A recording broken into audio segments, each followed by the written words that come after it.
Now, I will give a brief explanation of my school project, some characteristics, how it works, and what new things I could improve, so that my project is better and more innovative.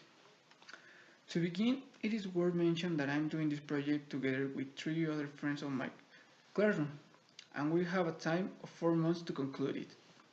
Our project is a 5 degree of freedom robot arm called Pegasus, and for this occasion the reason of our arm is to use it for didactic purposes for future UPTEX students, specifically for students of robotic engineering and electronic and telecommunications engineering careers. Well, the reason we do this is because currently in our institutions we don't have enough material and work areas to be able to carry out the necessary practices requested by our study program.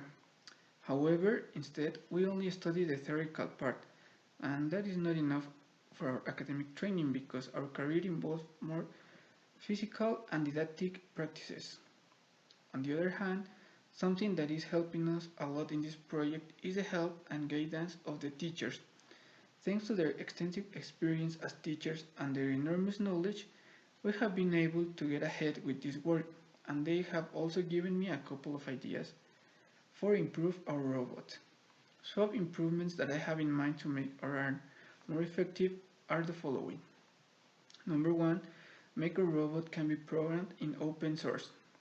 This means that when someone makes use of a robot, students can implement different programming languages that make the Pegasus robot work, and with that, they have a broad knowledge of all the types of programming that are used and applied today in the industry. Another thing that I would like to improve is the materials that we are going to use for the structure of the machine. I think it would be a good idea to use resistant and inexpensive materials because we have in mind to commercialize in the future and also to make a user manual that explains in detail how you can assemble the robot by yourself and how you can program it. This idea for me is the one I most want to make it a reality because if we managed to do it, it could be a great learning material, not only for UPTEX students, also for students from other schools and even in preparatory schools. Didactic material could be implemented so that from an early age they realize that engineering is something incredible.